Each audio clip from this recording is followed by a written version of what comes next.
Hello, my name is Patrick Zhuwao. I am one of your facilitators for your courses. I would like to talk to you a little bit about myself so that you have a bit of a picture of who your facilitator is.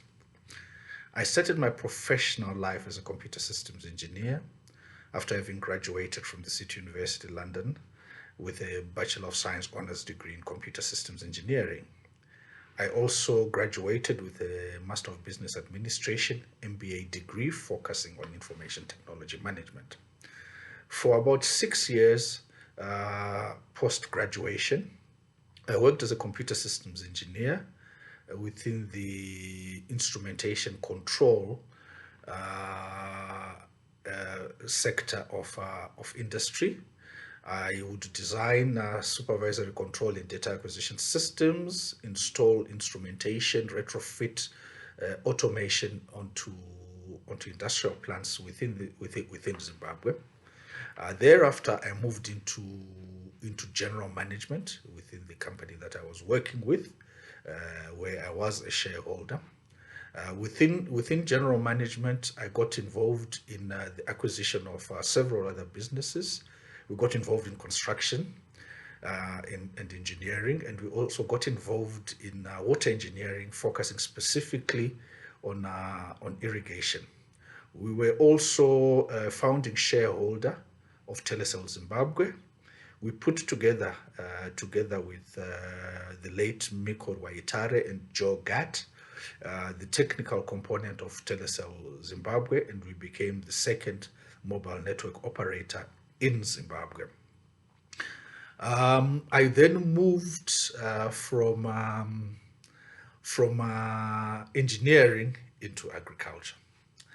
From the time that I graduated with my master's in business administration, I had an uncle who would tell me that I must get into the agricultural business. And I would look at this man and I would think to myself, wow, this old man is crazy. I'm not going to get involved in any activity where I don't have control over the weather. I don't have control over what happens. I have no control over the pests and so on. But you know what pressure does to you, especially when it's coming from senior members of your family, when it's coming from your uncle, when it's coming from your mother. I then decided that, well, for a little bit of peace and quiet, I would get involved in commercial agriculture. I started in commercial agriculture in 2002, but coming from a business and entrepreneurship background, I took commercial agriculture as a business. I took it as a project, started applying project management principles to the crops that were growing. And within the first year, I was amazed at the type of returns that are within agriculture if you run it properly and effectively as a business. And I managed to start acquiring quite significant knowledge and expertise within agriculture to an extent where we were producing around 450 metric tons of maize, around 300 tons of wheat. We were bringing onto the market around 520 cattle and around 350 goats for slaughter. We became quite competent from a cattle producing point of view because we developed a breed specifically for a market of emerging farmers whose expertise in animal husbandry was not as good as that for commercial farmers. So those farmers specifically needed an animal that was hardy and resilient, but they also needed an animal that was fast growing, an animal that had very good carcass yields. So we did a mixture of a breed known as the Hadmashona type and Brahman and Simmental. We were quite lucky that our stock that we produced was of very good quality. We won prize for the best beef cow in 2012. We came second for the best beef bull in 2012, and we came second for the best beef cow in 2016.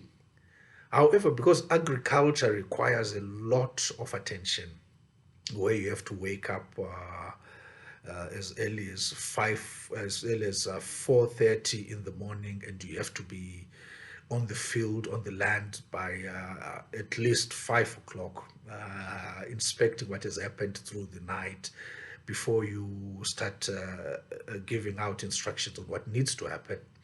I realize that agriculture is not an activity that you can take well into your 50s, because your energy levels then are not as they were when you were in your 30s and 40s.